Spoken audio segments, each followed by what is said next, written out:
the Black Terms Podcast. Thanks again, everyone, for tapping in with us. This is our fourth episode, Mass Incarceration and Reentry Today. Today we'll be having a very special guest, Dr. Stanley Andrisse, an assistant professor at the College of Medicine at Howard University, as well as founder and ED of Prison Cells to PhD. So I've said this before, and I'll say it again in case y'all forgot. On Black Terms is brought to you by Tandem Ed, where we are living, learning, and leading alongside community. Tandem Ed is a consulting organization that exists as a healthy bridge between community and institutions. So I am Dr. Narelle Edwards, Director of Communications and Creative Content at Tandem Ed, and I'm co-hosting today's episodes with the lovely Dr. Brian C.B. Barnes, founder and CEO of Tandem Ed, as well as Jason Rivers, our Managing Director of Services and National Director of Tandem Ed's signature program, Own Your Story. And so I'd love to start off with Dr. Stanley Andrisse, if you could just tell us a little bit more about yourself. Go ahead.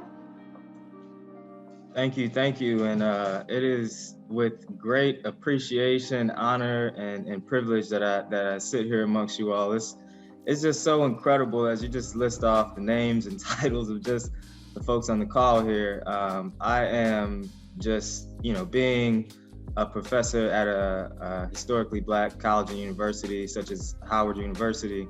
I just love being in the presence of excellence and Black excellence, and it's just listing off your titles is quite impressive and honored to be in the space. So a little bit about me. So as was kind of mentioned, I'm at Howard University, an assistant professor at the College of Medicine.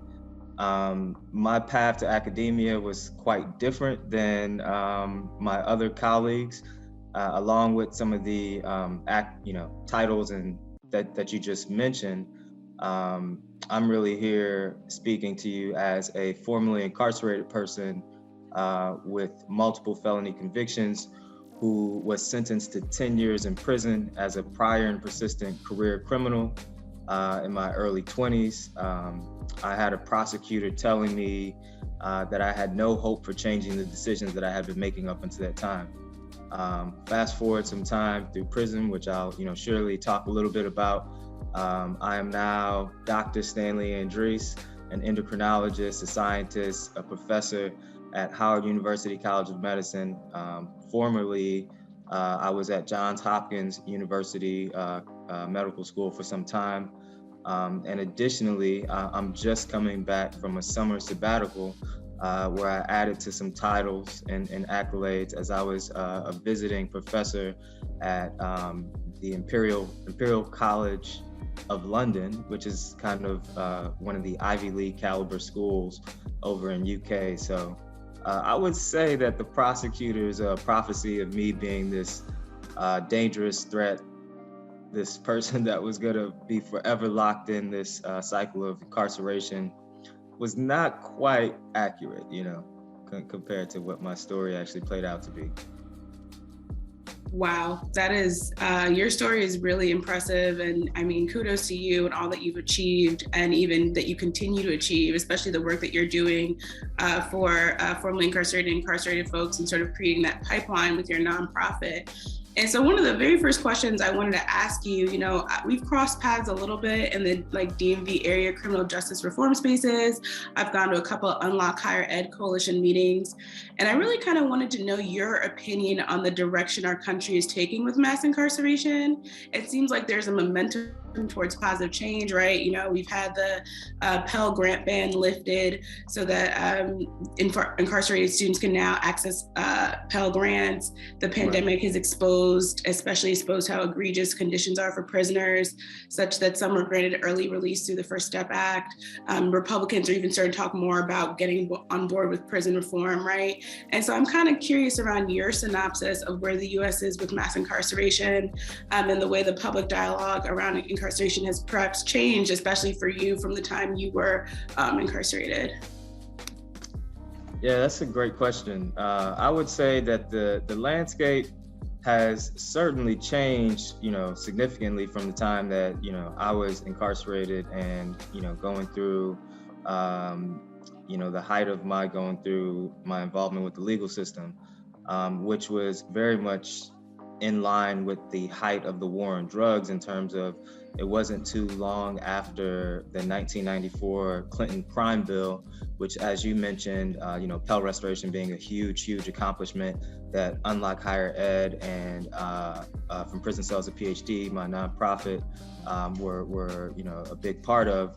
But back in 94, after the height of the war on drugs, the major thing that the country was pushing and politicians were pushing were these tough on crime policies, were these longer prison sentences, for folks. That's not new information, I would imagine, for some of the folks that may be tuning in. And as of recent, as you mentioned, there are some real changes in the way both sides of the aisle are viewing things, because even back in the height of the war on drugs, it was both sides of the aisle. Clinton, by no surprise to anyone, was of course a Democrat, but yet he was the one that had one of the toughest laws on criminal justice reform. And so it's kind of taken a similar trend where, as it's both sides that want to see this change. And you mentioned the First Step Act, you mentioned Pell Restoration. These are all big steps forward. And there are some caveats that, I think that's what you kind of are mentioning for me to talk a little bit about. I really, we're working with a lot of politicians, both on the state level and federal level, and there is a lot of, different views from both sides of the aisle. But I also think that there's still just not quite this understanding of the prison experience and people that are entangled in the legal system, and primarily a lack of understanding the Black experience as it pertains to Black individuals who are moving through the system. And that's one of the things that our organization really does is work to change the narrative, work to really push forward stories like myself and others that have taken courageous steps forward in trying to not forget their past or throw their past away, but incorporate their full self of who they are into their future and who they're becoming and who they will be. And I don't think that we're quite to the point where society truly believes in transformative change. And that's the caveat. I think there definitely has been this reverse on tough on crime, lock them up for very long periods of time. There's changes being made to that, specifically for, drug offenses, lower level drug offenses. But we're still not at the point of truly believing in change is the problem. I think that, we just don't really, there's this idea that there's good people and there's bad people, and bad people will always be bad people. There's no way to reform, there's no way to change.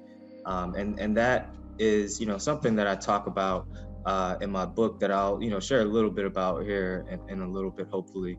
But this idea that we need to move to this place of believing in true change, and the idea that education can really be an agent of transformative change.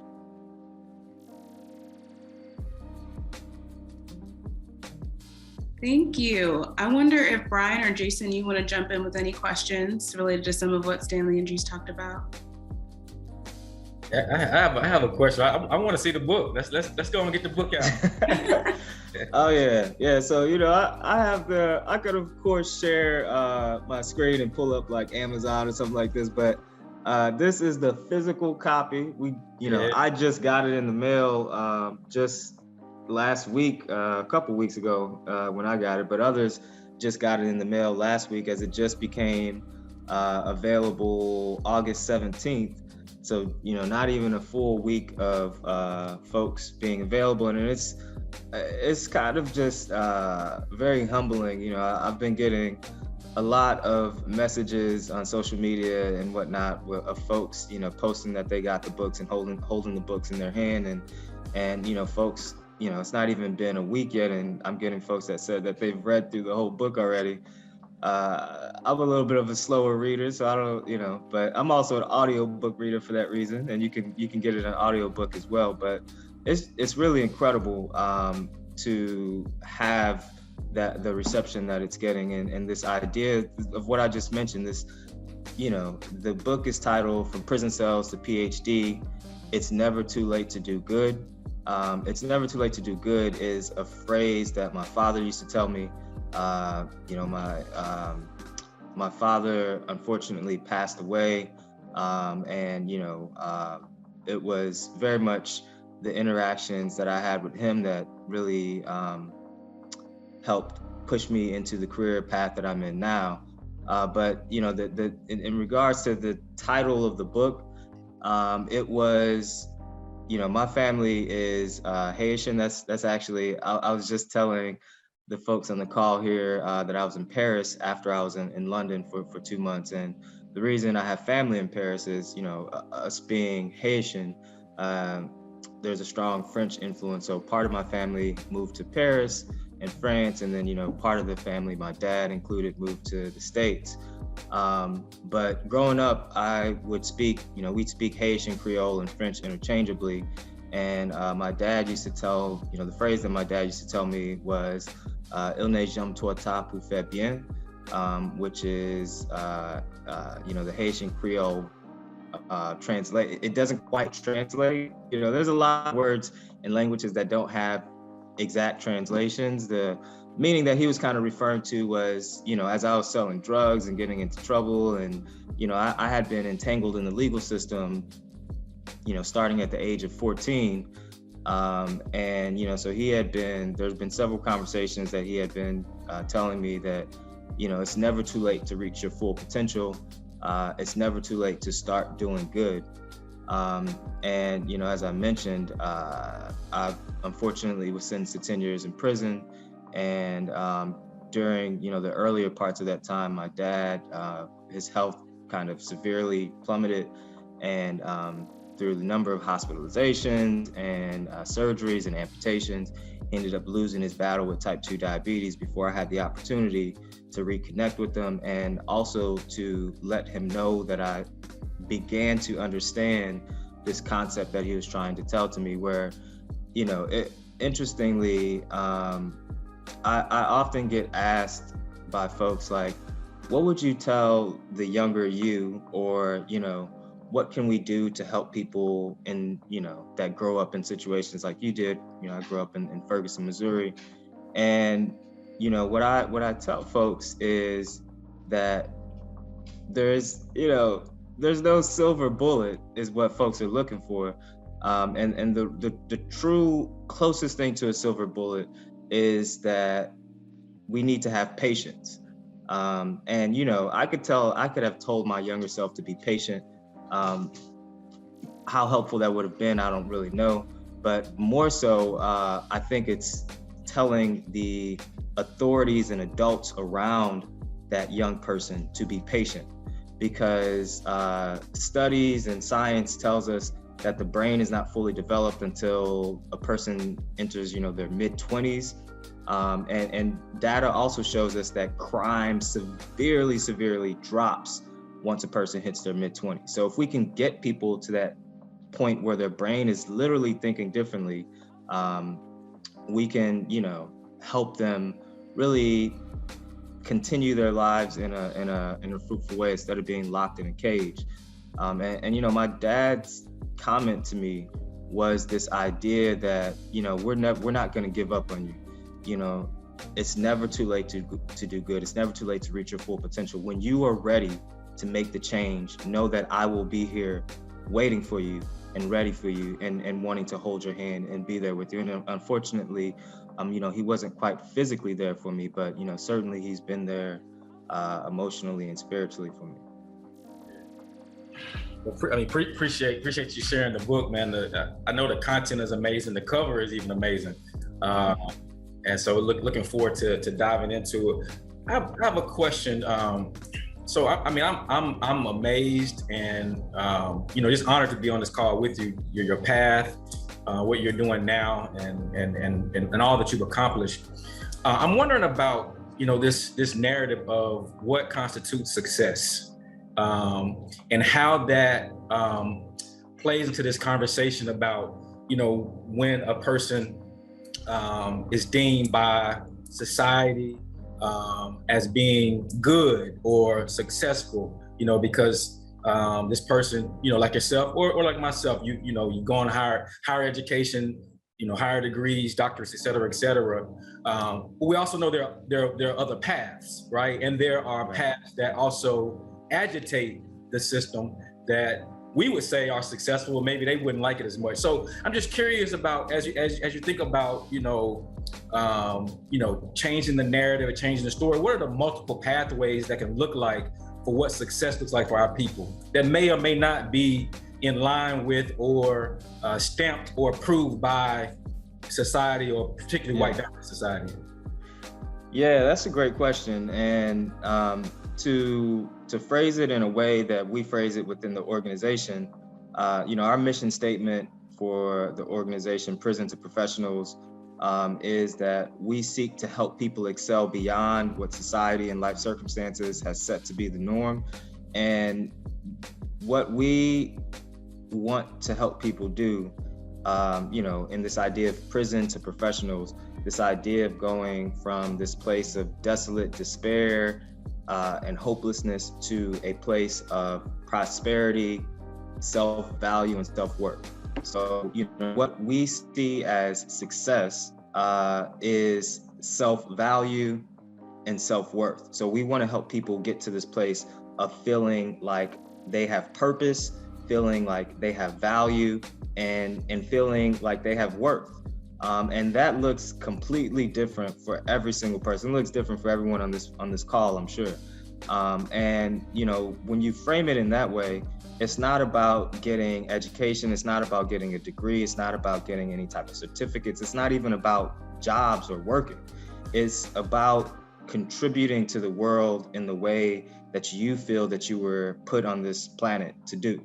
And that's what we want to help people. That's what we help people do within the organization, is find their self-value and self-worth. And one of the reasons that we wanted to focus on that, a story that I always share is, when I was in that courtroom in my early 20s, and I had this prosecutor, this white lady, telling me that I was this dangerous threat to society, that I wasn't going to amount to anything, that I was going to be in this revolving door of incarceration. I very much believed all of that. I went into incarceration, almost looking to fulfill this prophecy that she laid out for me, because I thought it was the only thing that was available to me. And more to that, like, she was pushing for life in prison. I got hit with, I had 3 separate felony convictions. And so I got hit with Missouri's 3 strikes law. And she was pushing for life in prison because she painted this picture of me being this, person that was irreparable. And the judge sentenced me to 10 years, and her eyes was granting me mercy. So in this idea of that, she's like, oh, I'm granting you mercy. So, right as the sentence got, she meant, she says the sentence, I'm kind of in this like out of body feeling, and it takes me a second to come back to. And the first thing that I mentioned is, can I go hug my mother, who at this point was, bawling in the back of the courtroom. And the judge denied me the opportunity to go give my mother one last hug before I went off to serve my sentence. And what that began to, what I was learning at that moment was the system no longer sees me as a human being, as a person, someone who deserves respect and civility. I am an animal, a caged animal in their eyes. And so much of incarceration was just daily repetitions of the system, the people in the system, both the incarcerated people, because they've been conditioned to feel that way, and the correctional officers kind of devaluing you and saying that you're not human, that you're more of an animal. So, this idea of self-worth and self-value is like at the central being of what we do. Because for so long in people's lives who've been through the system, they've been told that they're subhuman, non-human, And we need to change that. We need them to see their true value and their humanity. Man.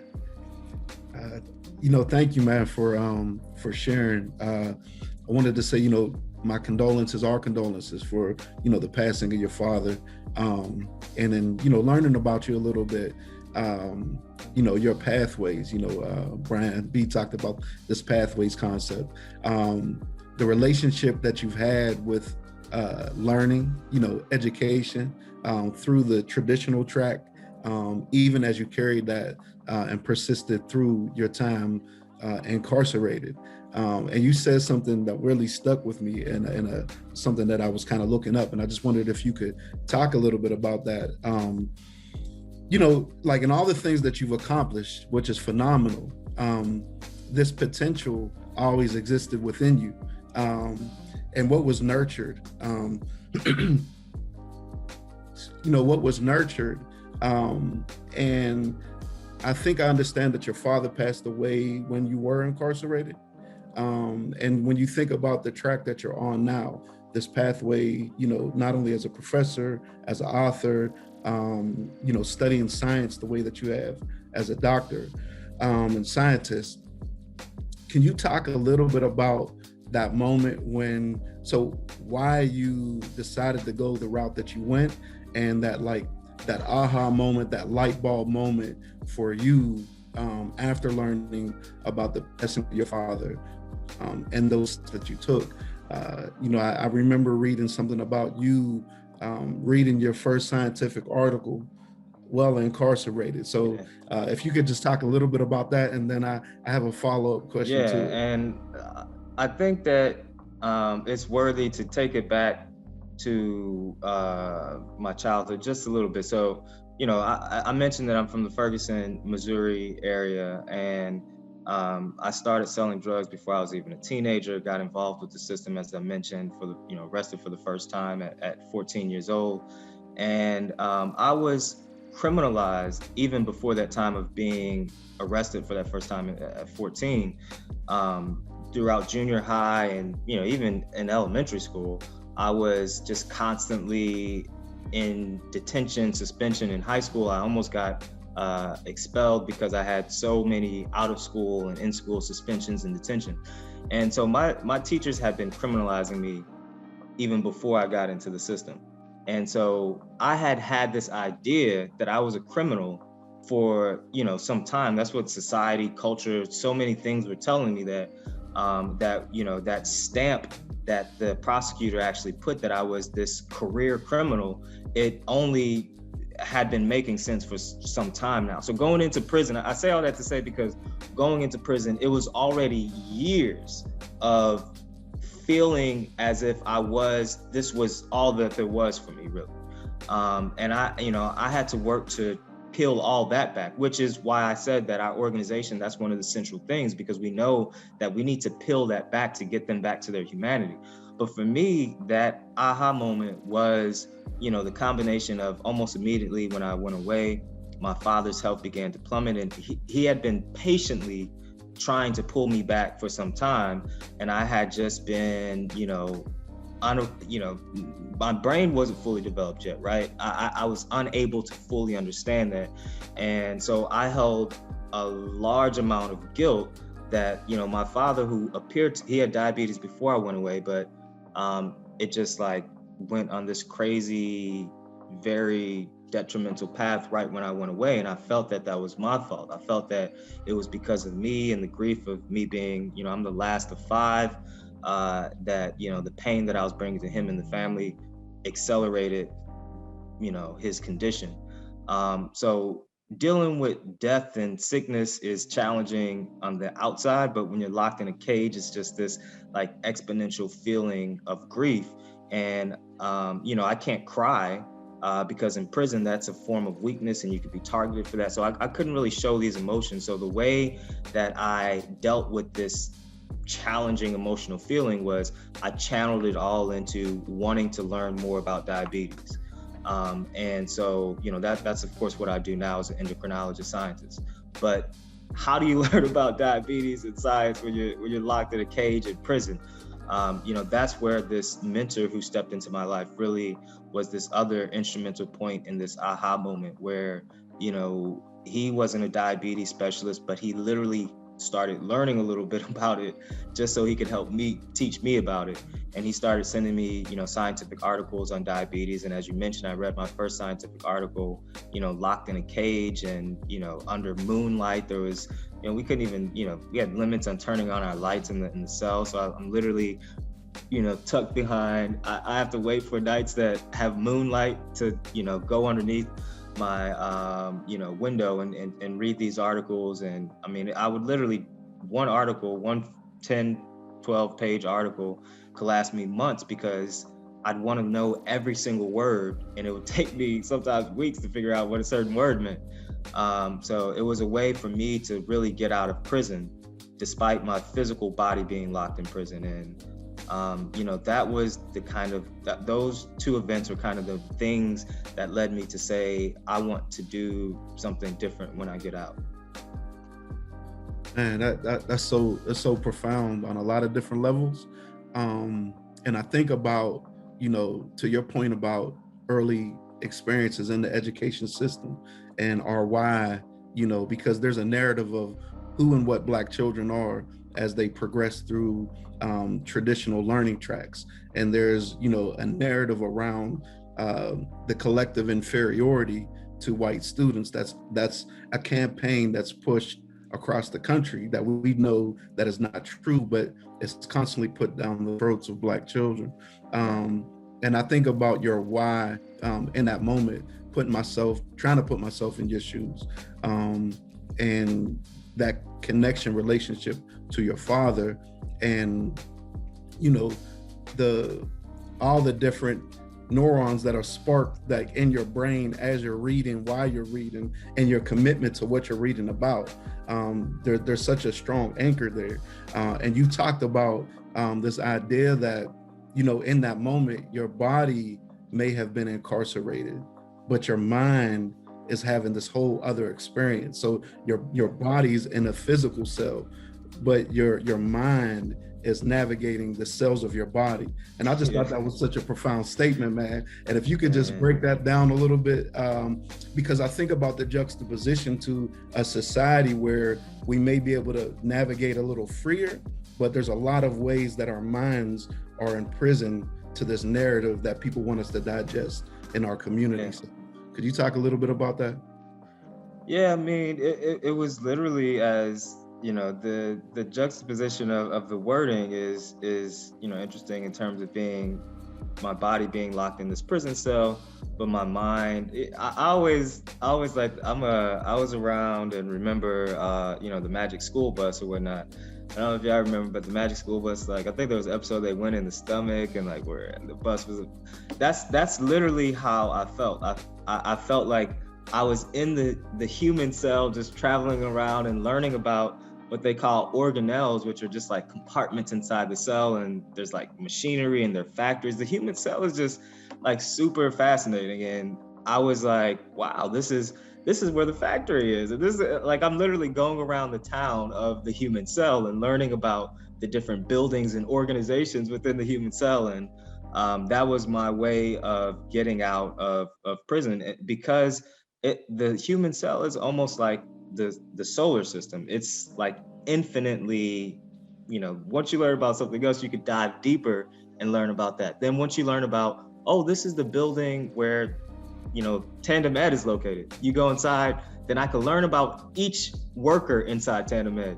And then I could learn about each worker's father and mother, and it just never stops. And that's kind of what was, so I was in this place of never stopping getting out of prison, and was just what I needed, because what was going on inside around me was, craziness, the institutionalization and things that go on inside prison. I was able to escape some of those things that, unfortunately, some of the people that I know were not able to, because of my exploring the human cell.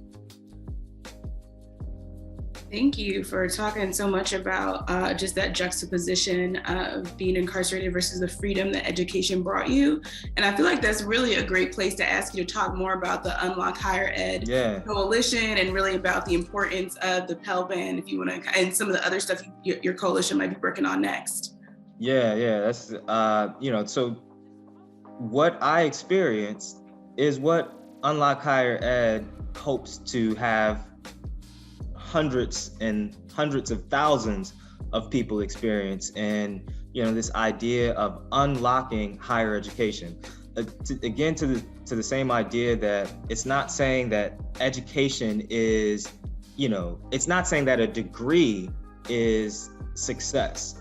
It's saying that, doing what you feel you want to do is success.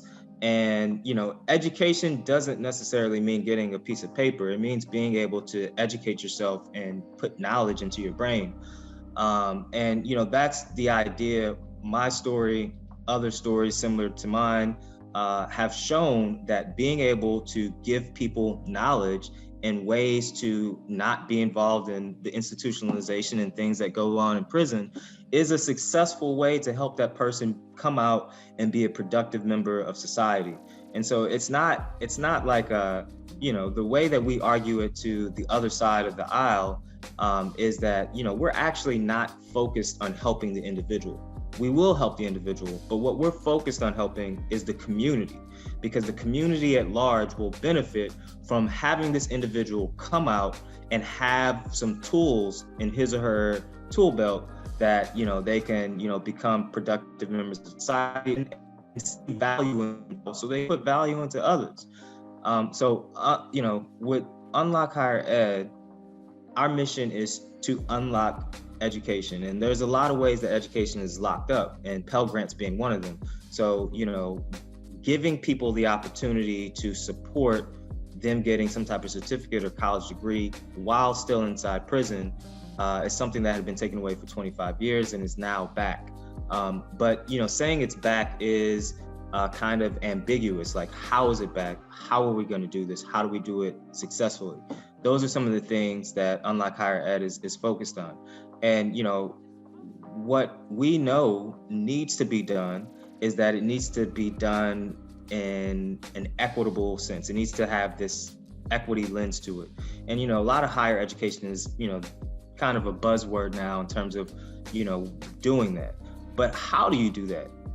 One of the ways that we think that it needs to be done is that, we're in conversations with the Department of Education and the Secretary of the Department of Education and their team to get us at the table. You can't successfully do this without having currently and formerly incarcerated people sitting not just at the table to share their stories, but in leadership roles to help lead the efforts in making it this equitable, to truly make it the delivery and every aspect of it, have an equitable lens to it. And there's really kind of a lot in terms of things that can be done and things that we're doing. But I would say that is the biggest piece of it, is that we are really working to make sure that we are at the table in leadership positions. Another big thing, I know that, prior to 1994 in the Clinton crime bill, there was literally hundreds and hundreds of college and prison programs. And after the 94 crime bill, it was basically supported by philanthropy, and it dropped down to literally kind of a handful of programs still offering it. We're now about to move into this space where it is going to be hundreds again, potentially. And even with this passing of Second Chance Pell, before the full passing, they gave, during the Obama administration, there was about 60, and then there was another 60, so there was about 120 programs that are offering college and prison right now. We hope to see that, increase by tenfold. But what I actually, helped Vera in their workshops that were training these 120 sites from this second chance Pell. There was only one out of the 120 that was an HBCU. And all of the programs, including the one by the HBCU, were run by white individuals. And then on top of that, the majority were white women. And so that needs to change. That's that equity aspect of it. And I know, some of the most incredible people that I love in this work, Dr. Bahia Muhammad, Dr. Aaron Corbett, and several other Black women have helped start the Jami Sisterhood, which is working to kind of change that and focusing on the importance of Black individuals and Black women in the space. But, in addition to that, I think there needs to be formerly incarcerated people in the leadership positions again. So we're trying to, Unlock Higher Ed is trying to get people at the table of the Department of Education's rollout of Pell restoration. And then we're also trying to get more leaders, Black and brown, formerly incarcerated leaders, to be running these programs, because 80% of the prison population are people of color. So, why doesn't the force that's, the folks that are coming in to help these individuals restore their lives, why don't they look like the people that they're serving? Yeah, thanks for that. I have a question. I hope it doesn't take us off track too much. But I was just fascinated when you were talking about your learnings about the cell and all of the different facets. Seems infinite, the different factories, et cetera, et cetera. I'm curious about, and I'm sure you've learned so much more since that time. I'm curious about how your learning of that design, that creation, you said it's more robust in the solar, as robust as the solar system. How did that sort of inform your worldview, your view of creation, like a broader sense of things, and then in turn, how did that then inform the way you show up to the work or how you approach the work? Yeah, that's a great question. If I hear correctly, one of the things that I can say to that is, and was, a big part of many teenage viewpoints is coming of the understanding of that you're just a very small piece of the world. I think as teenagers, we have a lot of hopes of big dreams and this idea of being bigger than we really probably are. So it did help me get this sense of the vastness of the world and how we really need to work together to really accomplish anything.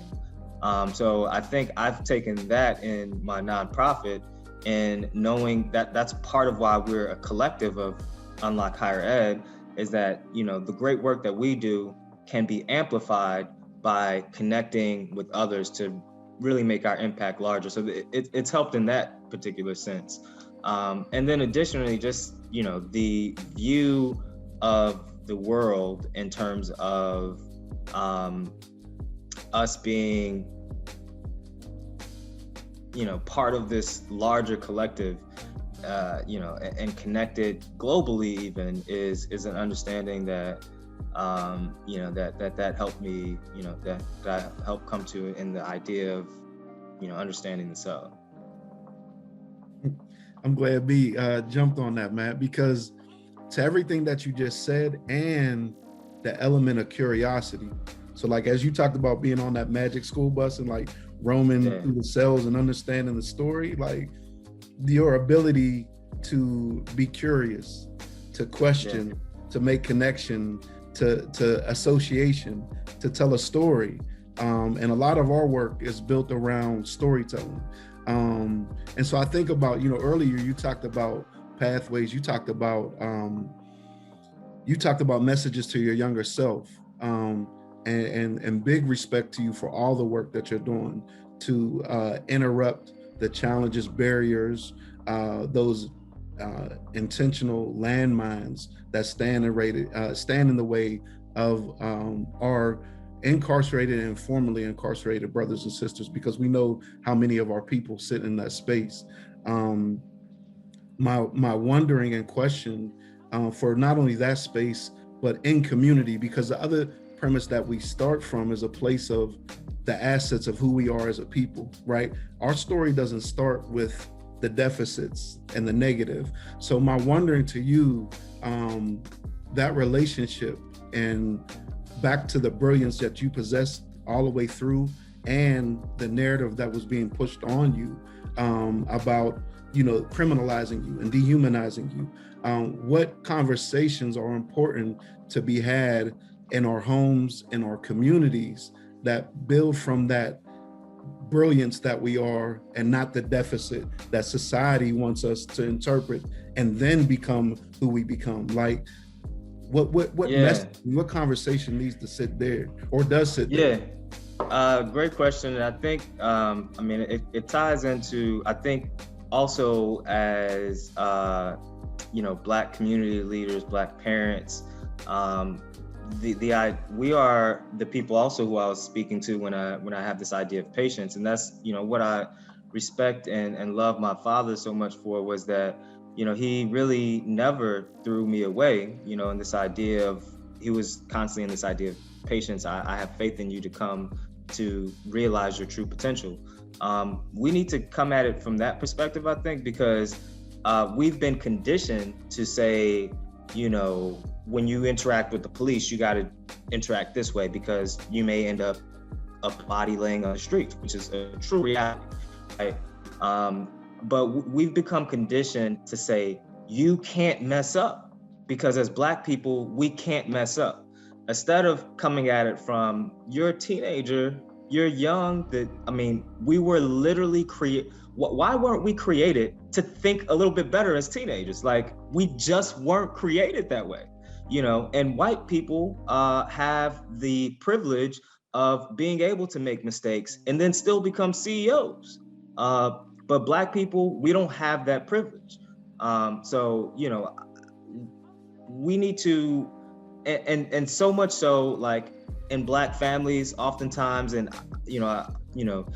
I've seen it where the person is ostracized and kicked out of the family once they enter into the criminal legal system, instead of this supportive nature being put around them to try to get their lives back together.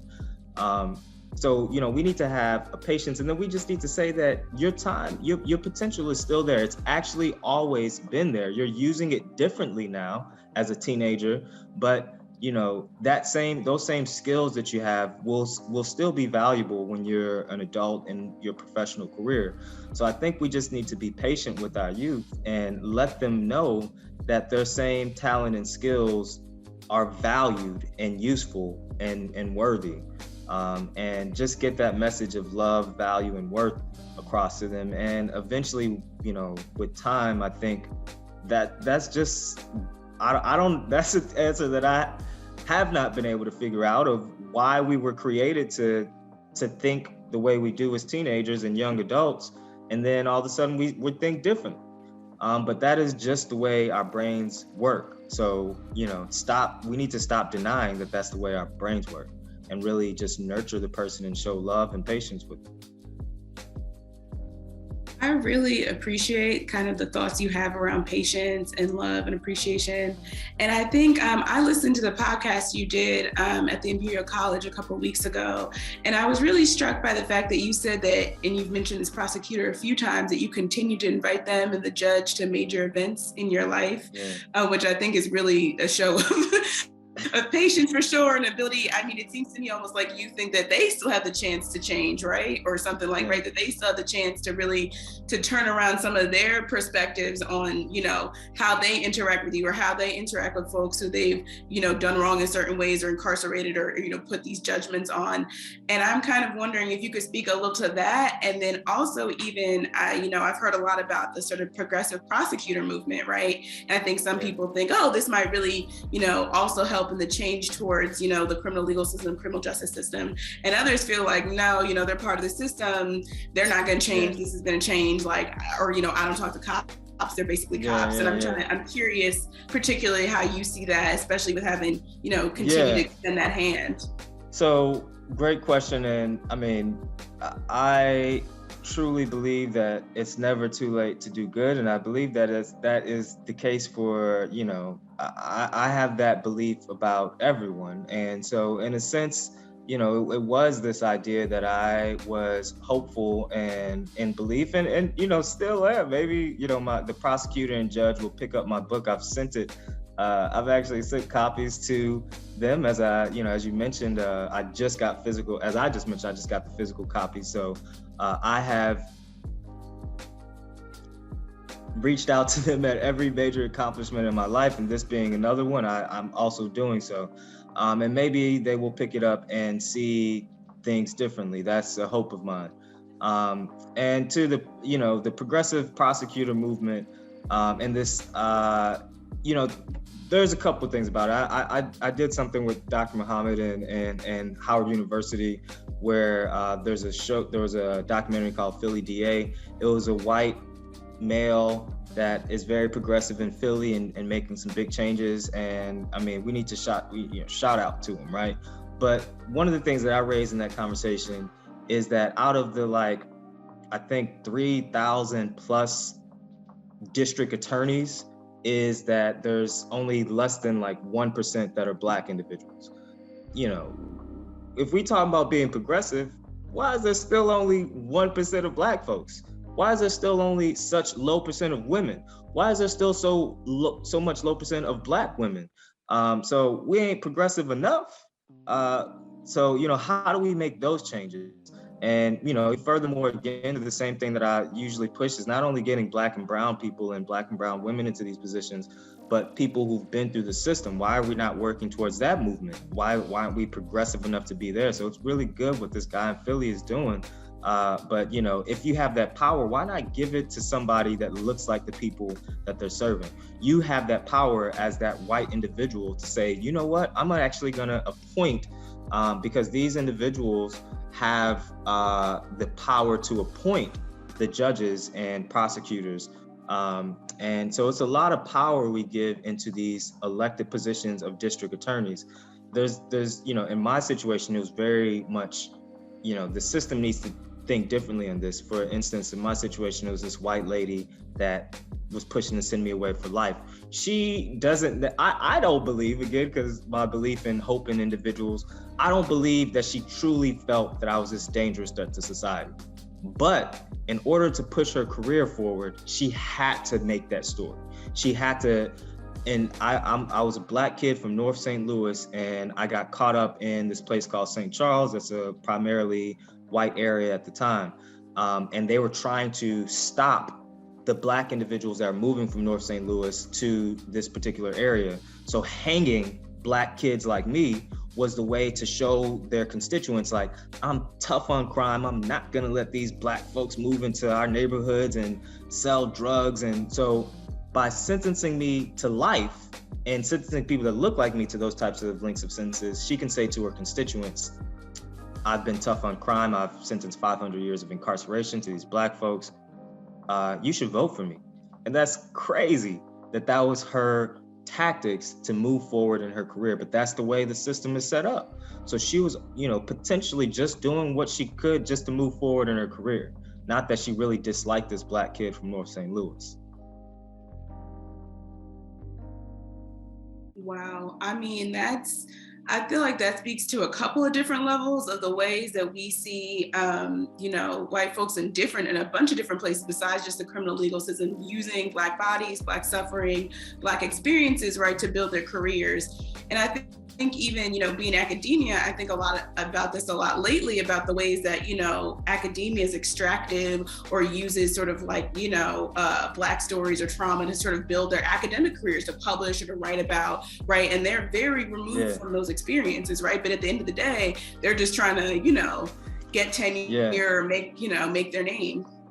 Yeah, that's a whole other, we'd be going for another hour, I think, on that topic, because And it happens particularly to people like myself, who get called in, these white academics, I mean, and really academics in a whole, really, who haven't, put proximity into the equation of actually going into prisons and going into these communities and working alongside, sitting with Black individuals, but instead bring them into a focus group, extract a bunch of information and knowledge, and then write a $10 million grant.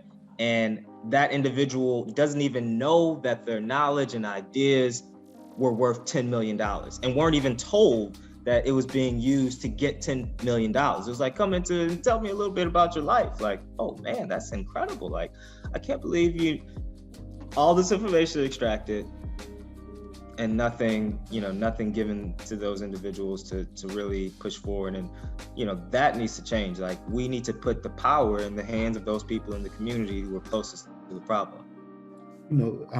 Matt, everything that you're saying resonates so much. I remember around the time of, the unfortunate and heinous occurrence of, Mike Brown.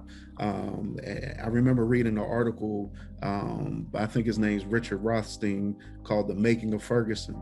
And as you talked about that DA and, her career, and just how Ferguson was created, the way that it looked racially, as a suburb of St. Louis. And then to your point, all the people that run and organize the way that life happens through education, through policing, through all those things, but really looking at like local, state, and federal laws that created the condition that exists.